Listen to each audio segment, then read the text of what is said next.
Bom dia, vascaínos e vascaínas de todo o Brasil e de todo canto do mundo, porque o mundo é Vasco. Um bom dia a todos. Muito bem, eu estou aqui estudando, como costumo fazer todas as manhãs, né? Voltei à minha rotina, já estou em casa, graças a Deus. Vou fazer aí uma bateria de exames para saber se está tudo bem. Espero que sim, estou bem melhor, me sentindo bem melhor, ainda não estou 100%. Porque o Covid deixa aí uma série de situações, né? Reminiscências, né? Que você precisa tratar. Mas estou bem melhor. E eu resolvi dar um alô para vocês aqui. Bom dia a todos aí, né? Já boa tarde, mais meio-dia. E provocado aqui pelo Vitor Quintanilha. Vitor Quintanilha me fez uma indagação que eu já esclareci em alguns lugares, já falei em live, já escrevi sobre isso, mas as pessoas estão sendo contundentes com relação a isso, então eu achei interessante fazer uma live para poder explicar a todos essa situação de SAF e meu posicionamento. E estou vendo aqui que o Beto Calabouço está por aqui, um abraço grande para você, Beto. Alegria ter a tua participação aqui no meu ao vivo no Instagram, surpresa, né? Estamos aqui já com mais de 500 pessoas aqui. Então, provocado aqui pelo Vitor Quintanilha, no meu direct do Instagram, muito educadamente, falando que ele tem dito em vários fóruns aí, discussões, grupos de WhatsApp, qual é o meu posicionamento sobre SAF, por que mudou, se é que mudou, enfim. E ele coloca o seguinte, ele coloca um vídeo, né, que eu já inclusive esclareci, de uma entrevista que eu dei para o irmão vascaíno Mário Coelho. Também, agora, um pequeno trecho de uma entrevista que eu dei para o irmão vascaíno Dieguinho. Ambos youtubers que eu respeito bastante, que eu gosto bastante, né? Dieguinho ficou chateado comigo aí na época da eleição, por alguma coisa que eu falei. Já pedi desculpas se eu não me fiz entender da maneira como eu gostaria, e peço novamente aqui sem problema nenhum, porque eu gosto muito do Diego como torcedor do Vasco, né, entusiasmado, um comunicador inteligente, bem-humorado, engraçado. Não tenho nada contra YouTube nenhum, né? Não tenho nada contra YouTube porque não gosta de mim, porque não fala de mim. Isso aí é cada um no seu canal, faz o que entender que tem que fazer. Eu respeito a democracia. Quem respeita a democracia, respeita quem fala mal de você, quem não gosta de você, quem não fala de você também. Porque é uma democracia, a pessoa faz o que quiser dentro do canal dela. Eu respeito muito a liberdade de imprensa e a liberdade de manifestação de pensamento. Eu, pelo contrário, acho que a gente não tem que controlar o que as pessoas dizem. As pessoas são livres para pensar e concluir aquilo que elas bem entenderem, tá bem?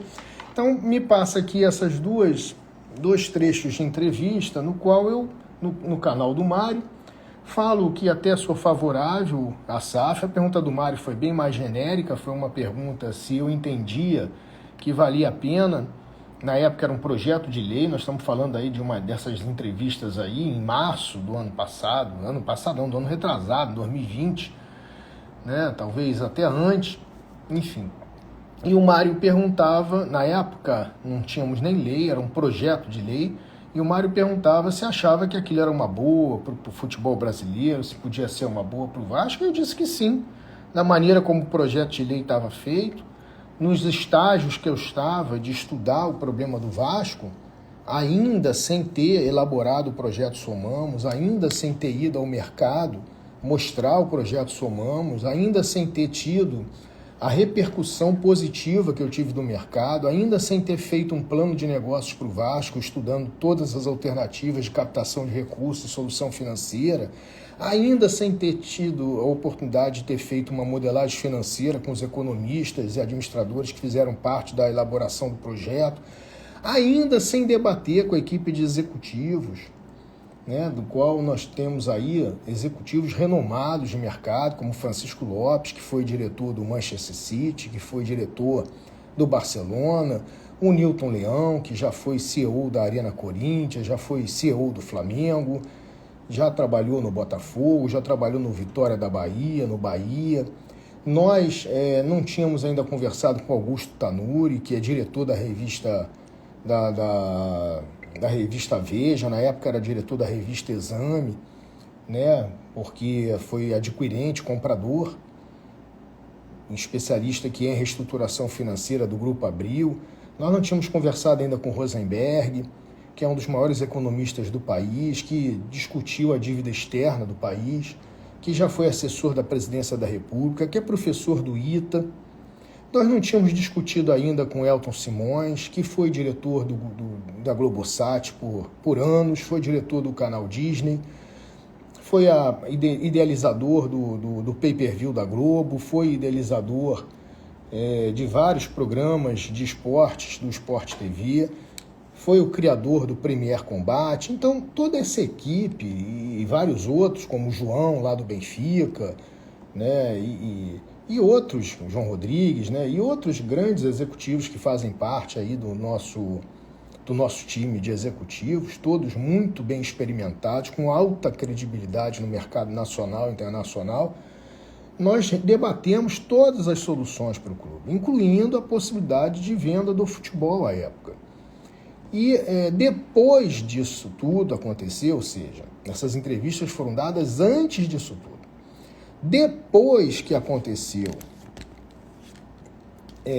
a elaboração do projeto, do plano de negócios, da modelagem financeira, dos brainstorms com os executivos e principalmente da gente ter ido ao mercado com todos esses documentos e o mercado ter respondido tão bem, tendo dado ao Vasco a oportunidade de obter recursos do exterior a um custo muito barato.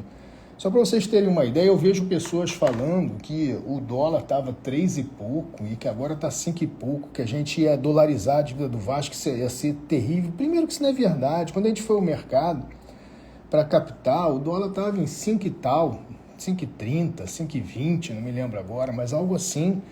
Né? A diferença é muito pequena se você considerar que nós íamos ter 3 anos de carência, que nós íamos ter 15 anos para pagar depois dos 3 anos de carência, que nós tínhamos a possibilidade de pagar em algumas alternativas, inclusive com um percentual pequeniníssimo do futebol, né? O total do levantamento, que era cerca de 200 milhões de euros, caso a gente quisesse levantar isso tudo, que não havia necessidade, significaria somente 20% do futebol, que é muito menos do que estão se falando aí, para se receber muito menos.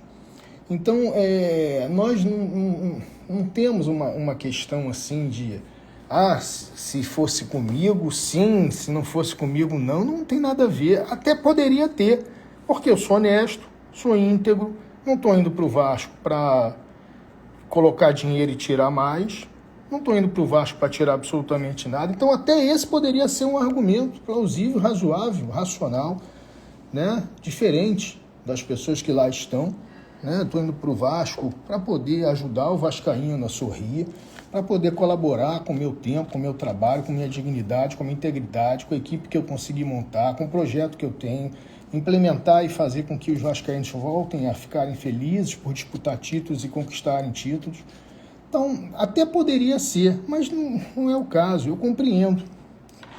Sabe por que eu compreendo que essa diretoria está desesperada e vê na SAF a única alternativa? Porque eu mesmo cheguei há 2 anos atrás a achar que isso pudesse ser uma alternativa e não tenho problema nenhum de mudar diante daquilo que eu estudei, diante daquilo que eu trabalhei, diante daquilo que eu conversei com o mercado, diante daquilo que eu tive de resposta do mercado. Eu vi que não é a melhor alternativa para o Vasco nesse momento, por várias razões, né?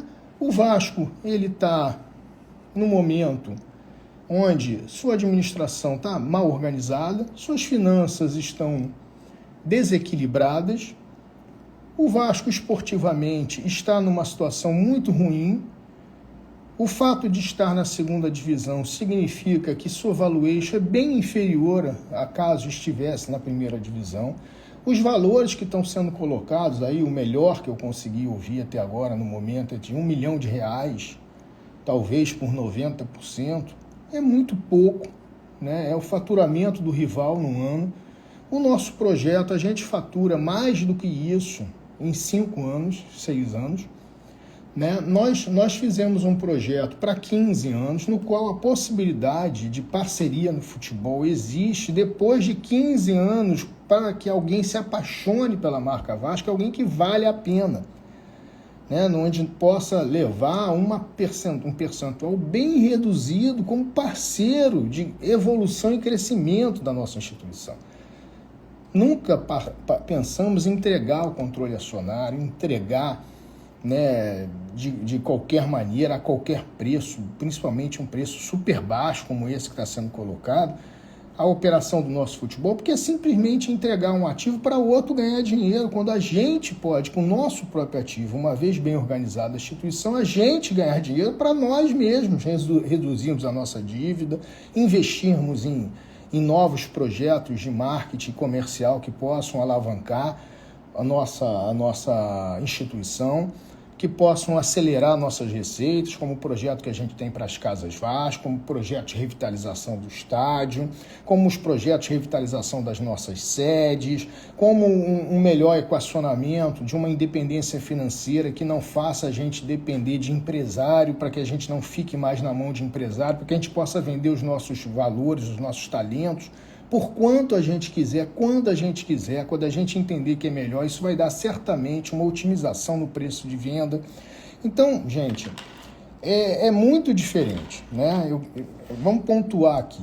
Quando eu dei essas entrevistas, não havia ainda projeto Somamos, não havia ainda plano de negócios, não havia ainda modelagem financeira, eu não tinha ido ao mercado, bater mercado com esse projeto ainda para saber se ele teria uma receptividade. Eu fiquei muito bem impressionado de que o projeto teve receptividade e captou oportunidade de recurso para o Vasco. Isso foi uma coisa espetacular, né? Houve o retorno do mercado com relação a isso. Não tinha havido ainda a oportunidade de fazer o brainstorm com a equipe de executivos como a gente fez, para chegar à conclusão de que a SAF não era a única alternativa e que, com certeza absoluta, não era a melhor alternativa para o Vasco. Pelo tamanho da torcida do Vasco, pela depreciação das receitas do Vasco, que eram perfeitamente possíveis de serem aumentadas com um investimento razoável, com a operação que a gente pretendia fazer, que era uma operação de profissionais. Muita gente fala, mas você estava com fulano ou ciclano, não importa a política, porque o que a gente ia fazer no clube era uma gestão no qual quem ia fazer a gestão eram os executivos. Os políticos, eles vão estar lá independente de qual seja o formato.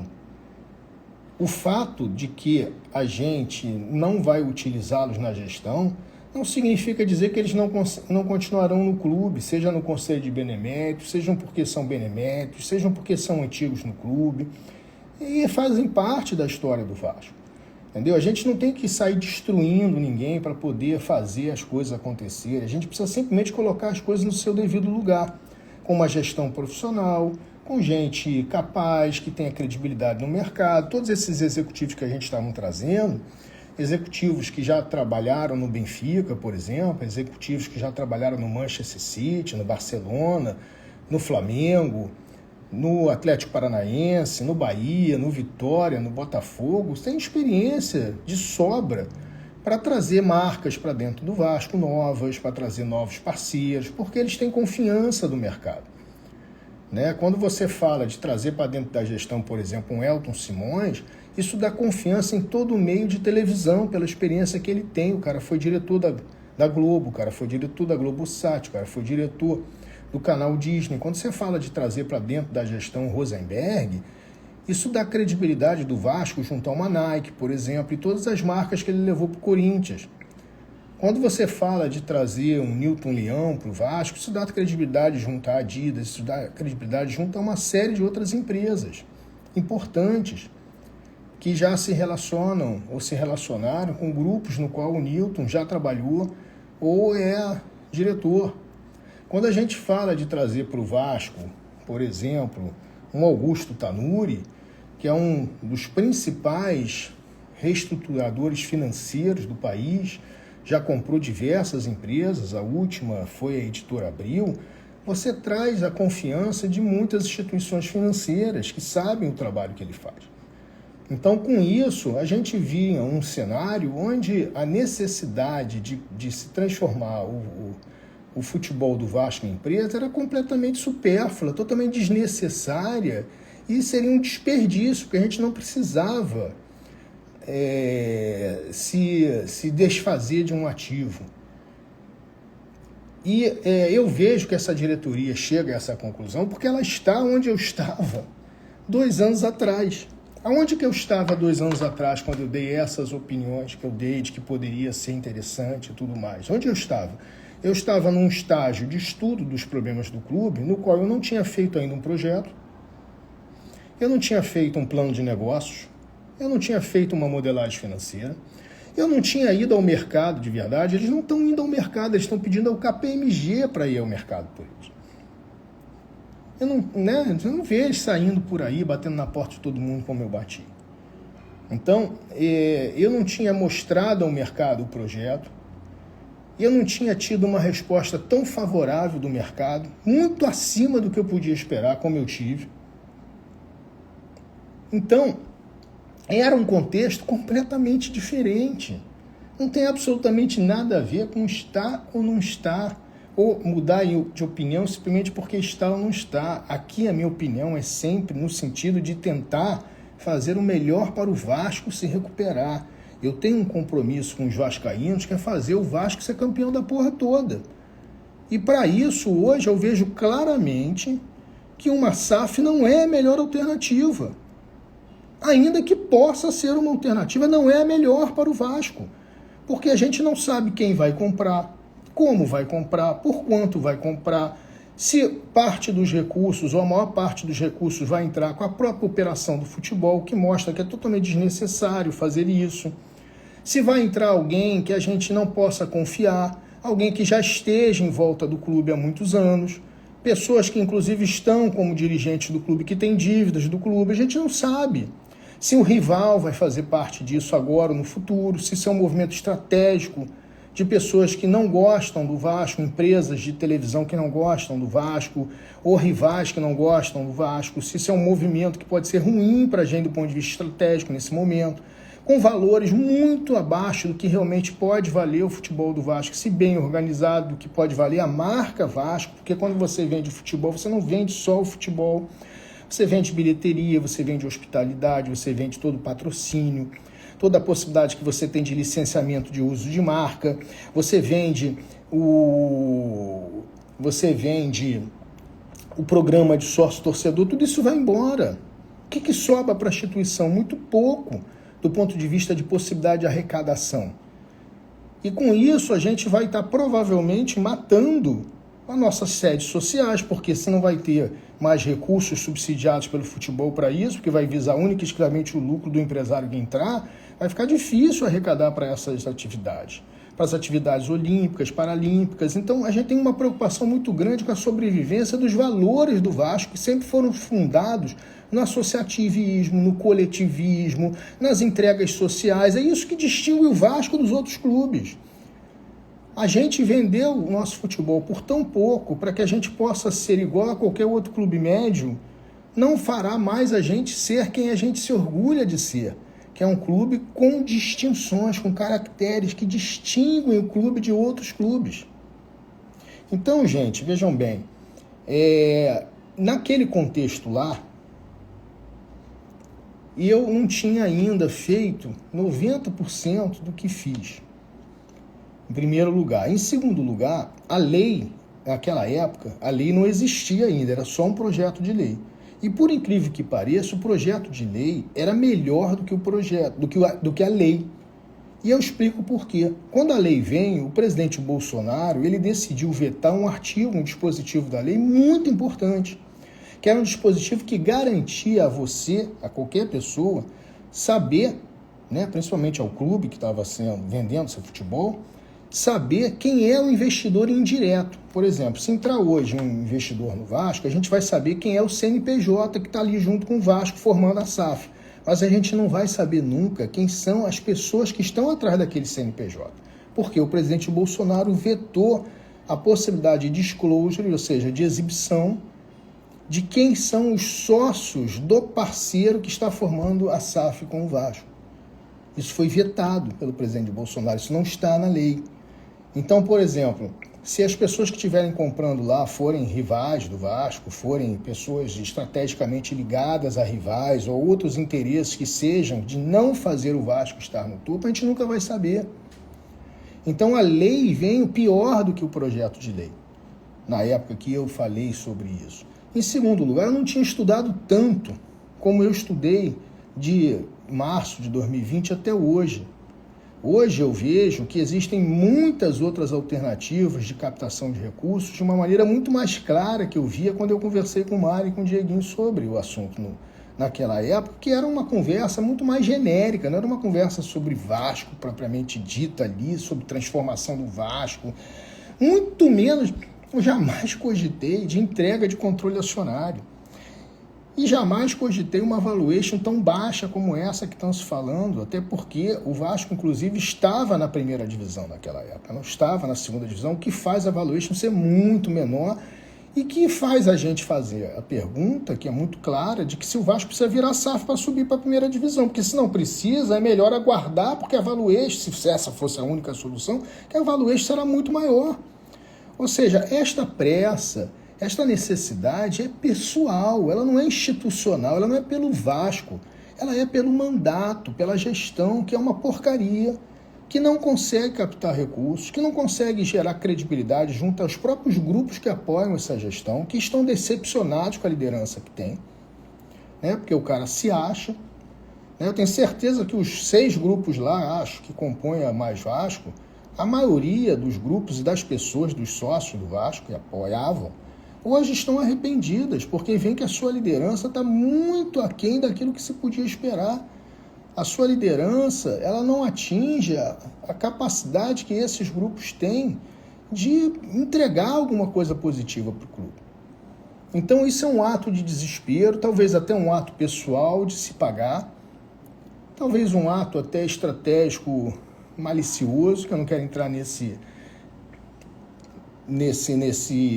item, né, nessa possibilidade, mas o fato é que não é o melhor para o Vasco, ponto. E me cabe, como agente político, como líder de tantas milhões de pessoas que confiam em mim, confiam naquilo que eu estou dizendo, alertar de que isso não é o melhor para o Vasco. É a única coisa que eu posso fazer, uma vez que sequer no conselho eu estou.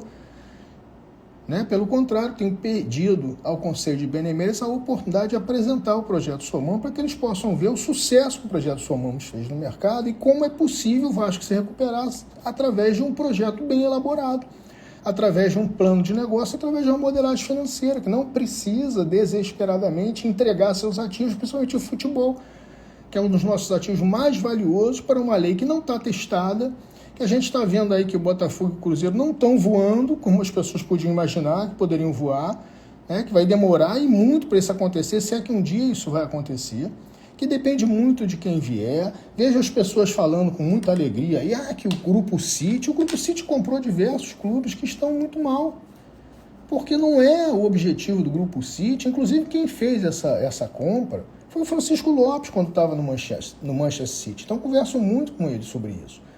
Né? Esses clubes todos comprados pelo Manchester City, 90% estão disputando segunda divisão, o risco de rebaixamento, ou não estão em posições boas. O dinheiro que foi entregue não foi alto, não foi para resolver o problema para sempre. Então a gente tem que pensar muito sobre isso. E eu compreendo, de certa forma, o desespero do gestor que lá está, que é muito ruim, diga-se passagem, muito ruim mesmo, muito incompetente, muito fraco. Muita história e pouca ação, muito pouco tesão. Isso não é uma questão só da minha percepção, acho que isso hoje é a percepção de todos. Que o Vasco não tem um dirigente à altura das suas tradições, à altura dos desafios que se impõem de serem enfrentados, que não tem nem tesão, sangue nos olhos, vontade realmente e competência para enfrentar tantos obstáculos que o Vasco precisa enfrentar para voltar a ser o Vasco que nós queremos.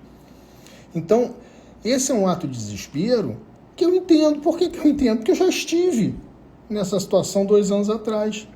Por que eles concluem que essa é a única solução? Por uma razão simples, porque eles estão exatamente como eu estava quando eu dei essas entrevistas para o Mário, para o Dieguinho. Quando eu fiz os meus posts falando sobre alternativa de solução financeira, eles estão na mesma situação que eu estava. Qual é a situação que eu estava 2 anos atrás? Eu não tinha um projeto, eles não têm um projeto, não fizeram um projeto. Eu não tinha um plano de negócio, eles não fizeram plano de negócio. Eu não tinha modelagem financeira, eu não tinha ido ao mercado com esses documentos, coisa que eles não têm, logo eles não foram, e eu não tinha tido resposta do mercado, eu não tinha uma equipe de 12 executivos para fazer brainstorm sobre tudo aquilo que estava sendo construído. Então eles estão exatamente como eu estava 2 anos atrás, sem projeto, sem plano de negócios, sem modelagem financeira, sem equipe executiva para fazer um brainstorm e sem bater o mercado para saber a receptividade do mercado, que foi muito além, muito maior do que eu podia esperar. Foi muito positiva. Um simples candidato, sem estar no clube, conseguiu, através de um belo projeto, com um plano, sustentado por um plano de negócio e uma modelagem financeira, recursos do mercado, recursos de financiamento com juros muito baixos. Tinha possibilidade de financiamento que a gente conseguiu, por exemplo, com relação a um fundo que vocês podem pesquisar aí, que é um fundo super conhecido, que é Ethos Assets Management, cujo, além da carência de 3 anos, ou seja, 3 anos sem precisar pagar absolutamente nada de juros, a gente só começava a pagar no 4º ano a 0,5% ao ano. Ah, mas é arriscado dolarizar a dívida, mas em primeiro lugar a gente não ia dolarizar a dívida, a gente com o dólar que a gente ia pegar, a gente ia pagar a dívida. Não teria, a gente teria uma nova dívida em dólar, só que ela seria redeada pelas receitas que a gente estava construindo em dólar também, porque eu não sei se vocês se lembram, essa era uma das principais razões porque a gente faria um movimento oposto ao que essa gestão está fazendo. Em vez de vender, a gente ia comprar ativo. A gente queria comprar um clube em Portugal, coisa que agora o Flamengo está copiando, coisa que agora o Atlético Mineiro está copiando. A gente queria comprar um clube, não vender. Por que a gente queria comprar? Porque isso era uma maneira de ter receitas em dólar, e isso é um hedge. Por que a gente ia botar uma filial nossa, uma agência de negócios nossa, que ia ser inclusive na First Access em Londres, se vocês virem com o projeto, isso está contemplado lá, porque seria uma forma de captar patrocínios em dólar. Ou seja, a gente não estava só criando uma despesa em dólar, a gente estava também buscando receitas em dólar, mas para redear e minimizar o risco do empréstimo ser em moeda estrangeira. Porém, ainda que a gente pudesse considerar esse risco, que ele não houvesse hedge nenhum, quando você fala de uma modelagem construída em cima do pagamento de juros a partir do 4º ano a 0,5% ao ano, isso é muito menos. Qualquer conta matemática que você fizer, você vai ver que o Vasco tem hoje empréstimos de 12% ao ano. E às vezes somado com o IGPM, que vocês sabem que já bateu 25% ao ano, ou seja, quase 40% ao ano.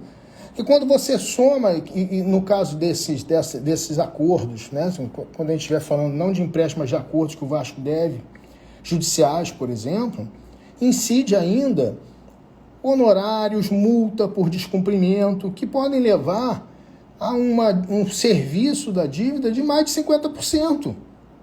E a gente está falando de 0,5%, na pior das hipóteses, falando de 6,75%. Se você comparar com o que o Vasco paga hoje, em termos de multa, em termos de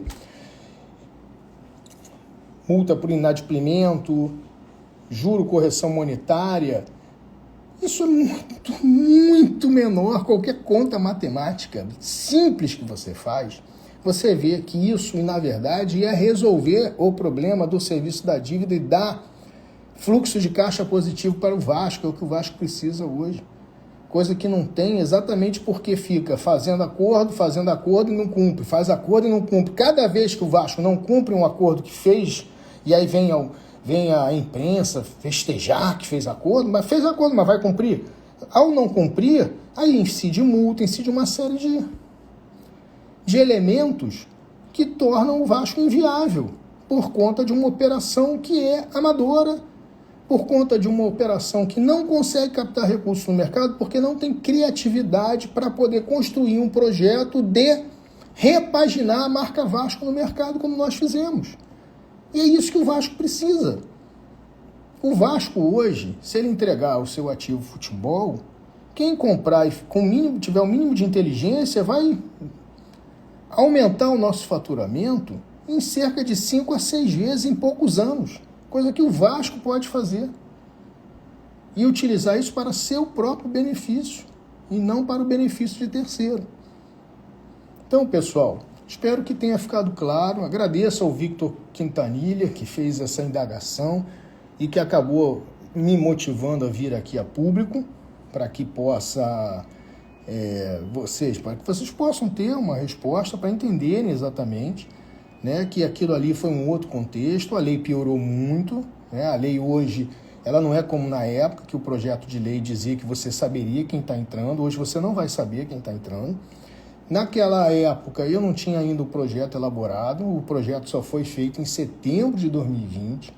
Nós não tínhamos ainda discutido com o mercado os efeitos do projeto, nós não tínhamos feito ainda plano de negócio, não tínhamos feito modelagem financeira, e nós não tínhamos, principalmente, que é o mais importante, a resposta do mercado. Você pode ter um monte de trabalho, monografia, slide, você pode ter tudo do bom, do melhor, da melhor qualidade, mas se o mercado não responde, não se interessa, significa que todo o teu trabalho foi um lixo. Agora, quando você faz um trabalho que chama a atenção do mercado, que o mercado chega junto, que o mercado te diz que tem os recursos para você poder implementar aquele projeto, que o mercado confia que aquele projeto vai gerar capacidade de pagamento como ele confiou, aí é outra história, meu amigo. O projeto está testado. Quando eu falo com muita convicção de que o Vasco vai dar certo através da implementação do projeto Somamos, não é por uma arrogância, prepotência minha, por absolutamente nada pessoal. É simplesmente pelo fato de que foi entregue ao mercado e o mercado respondeu favoravelmente. Se tudo aquilo que a gente fizesse pudesse ser o mais lindo do mundo, o mais lindo dos sonhos, e o mercado tivesse dito, não, isso é loucura, não, para isso a gente não entra, nisso a gente não acredita, não teria adiantado de nada esse trabalho. Poderia ser lindo para colocar num quadro, na parede, mas não para resolver o problema de uma instituição. Mas quando a gente faz um trabalho que a gente entrega ao mercado, e o mercado te dá uma resposta tão positiva, daí que vem a minha convicção. A convicção de que sim, quem está lá está errado. E está lá dizendo que essa é a única solução por uma razão simples. Não trabalhou da maneira como tinha que trabalhar, não se esforçou da maneira como tinha que se esforçar. Entrou no clube diante de uma grande sacanagem que foi feita, todo mundo sabe, com uma arrogância, uma prepotência fora do comum, achando que simplesmente por estar lá as coisas iam acontecer e não aconteceram. Não conseguiu cumprir as promessas de campanha, mostrando que elas eram única e exclusivamente para enganar a trouxa. E agora, diante do cenário que é terrível, porque não conseguem sequer pagar os funcionários, nós tivemos que apoiar os youtubers aí que fizeram campanhas de Natal. O Aquiles testemunha o esforço que eu fiz para ajudar, eu colaborei com as cestas de alimentos dos funcionários, porque sequer comida na mesa do Natal nossos funcionários do Vasco tinham. E essas pessoas não estão nem aí, não estão preocupadas com as pessoas que trabalham no Vasco, não estão preocupadas com você, torcedor de verdade. Vocês podem se iludir com essas notícias falsas que são trazidas toda hora, de que fulano do Chelsea vai comprar, que o Sheik vai comprar. Isso é mentira, isso é para fazer você tomar gosto de que esse é o único caminho. Isso é uma tática de marketing, de venda, de uma ideia, para poder te convencer de que esse é o único caminho que o Vasco tem, e vocês vão chorar e se arrepender se forem comprados, se o Vasco for comprado, o futebol do Vasco for comprado, por alguém que não pensa no Vasco, que não é apaixonado pelo Vasco, que não está nem aí para o Vasco, que vai usar única e exclusivamente para vender jogador e ganhar lucro. Não vai fazer a gente ser campeão da porra toda como a gente quer. Se aparecer alguém, eu vou ser o primeiro a dizer, ótimo, vamos nessa, porque vale a pena. Se o preço realmente valer a pena, né, se realmente o preço vier de fora do sistema e não do próprio sistema, porque as pessoas querem comprar os clubes no Brasil usando a própria operação do clube para pagar a compra. Pelo amor de Deus, gente, isso é golpe. Isso é golpe autorizado pela lei, uma lei mal feita, uma lei que não protege o clube propriamente dito disso. Então me cabe alertar, porque a lei piorou da época que eu dei aquela entrevista, porque eu não tinha esses elementos, não tinha essa resposta do mercado. É simples assim. Como é que pode ter alguém nessa altura do campeonato que pode achar que eu quero uma coisa se for para mim, se não for, eu não quero nada do clube. Em hipótese nenhuma. A única coisa que eu quero é entregar, é fazer o Vasco ser campeão da porra toda, que é perfeitamente possível. Aí o Palmeiras disputando o título mundial, tá aí o rival toda hora nas finais, com vários títulos nos últimos 5 anos, tá aí o Atlético Mineiro, que tem uma dívida maior do que a nossa, disputando tudo, com grandes craques. Por que nós não podemos? Por que nós vamos desistir de nós mesmos? Porque esses políticos tem tudo que é lugar, gente. A gente vai desistir do Brasil porque o Brasil tem políticos? A gente vai desistir do nosso estado aqui no Rio de Janeiro porque tem política? A gente vai desistir da nossa cidade? Você vai desistir da sua cidade, do seu país? Mas esse negócio de associação civil não dá certo. Dá certo sim, a FIFA é uma associação civil e é trilhardária. Gera recursos para diversas associações no mundo todo, promove futebol, tem a competição mais valiosa do mundo. A UEFA é a associação civil sem finalidade lucrativa. A CBF é a associação civil sem finalidade lucrativa. Então, gente, tem, como eu estava falando, diversas associações civis sem finalidade lucrativa que são extremamente bem-sucedidas, como a FIFA, como a UEFA, como a CBF, como o rival atualmente está bem-sucedido, e a dívida dele é muito parecida com a nossa, não é tão menor do que a nossa não, tá? O Atlético está aí disputando, foi campeão da Copa do Brasil, foi campeão brasileiro com uma dívida maior que a nossa. O problema não é dívida, o problema é gestão. Dívida, qualquer grande instituição, qualquer grande empresa tem. O que falta no Vasco não é uma mágica para acabar com a dívida necessariamente, é dar qualidade ao endividamento, torná-lo possível de ser pago num fluxo que te dê caixa positivo. As grandes empresas do mundo administram suas dívidas com qualidade, só que a gente tem que dever para o banco, a gente não tem que dever para as pessoas que trabalharam no clube anos atrás e não receberam ainda. A gente tem que dever para prestador de serviço, a gente não tem que dever para o Estado, a gente tem que dever para o banco, como qualquer empresa do mundo. Nós não precisamos virar empresa para isso. Nós precisamos ter uma gestão eficiente, com qualidade, com gente competente, capaz de tocar o Vasco. Não vão ser os políticos que vão tocar o Vasco comigo, eles estão todos sabendo disso. Todos os conselheiros que assinaram a minha chapa assinaram um compromisso que a gente vai implementar o projeto Somamos. Então, todos sabem de que os vice-presidentes não terão a mesma importância que tem numa gestão amadora como é a de hoje. Que quem vai tocar o Vasco são os executivos, cada um com suas partes, que os vice-presidentes estão lá para ajudar os executivos a entenderem a parte da paixão, a parte das histórias, da história do clube, das glórias, para não botar os troféus dentro de uma Kombi, né? Para não degradar os nossos valores, para não confundir os nossos valores, e por isso. Mas quem vai tocar são os profissionais. Então eu espero que esse esclarecimento seja definitivo com relação a essa questão. Definitivo. Eu acho engraçado que as pessoas cobrem que eu me posicionei de uma maneira teórica sobre um assunto e não do ponto de vista prático, operacional, em termos de proposta de gestão, até porque eu não fiz essa proposta quando eu apresentei o meu projeto para todos, coisa que ninguém fez.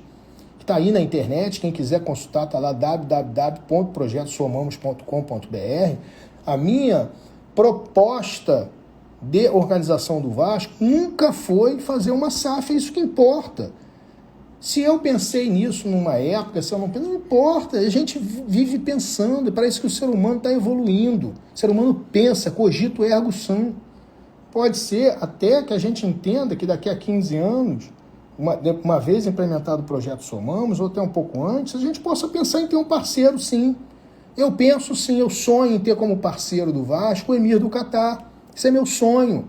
Mas para isso a gente tem que fazer nosso dever de casa, a gente tem que provar que a gente é competente, a gente tem que provar que a gente é honesto, a gente tem que provar que a gente é capaz, a gente tem que mostrar ao mundo quem nós somos, nós temos que disputar título, nós temos que orgulhar as pessoas a quererem fazer parte, e não sair aí igual uma prostituta vendendo-se a qualquer preço, Nós temos que fazer as pessoas se apaixonarem por nós, por quem nós somos, por nossas histórias, por nossas glórias, por nossas riquezas intangíveis. E o Vasco tem isso de sobra. Nós só precisamos organizar a casa, diminuir um pouco esse ruído político, trazer recurso e operar com qualidade. E aí a gente vai novamente ser campeão da porra toda, porque ninguém pode com o Vasco organizar, ninguém pode. Ninguém pode. O Vasco é o clube mais poderoso do Brasil, sim. Basta se organizar com competência e honestidade. Infelizmente, as pessoas usam do Vasco, vão para o Vasco e pensam no seu mundinho, não pensam no mundo do Vasco. Eu diria que o Salgados é um sapo no poço. E um sapo no poço não enxerga o oceano. Bom dia para vocês todos, vascaínos. Eu estou bem, estou na luta, sei o que é o melhor para o Vasco e sei como fazer o Vasco ser campeão da porra toda. Cabe a vocês estarem juntos ou não. A escolha é de vocês. Um abraço a todos e um ótimo dia.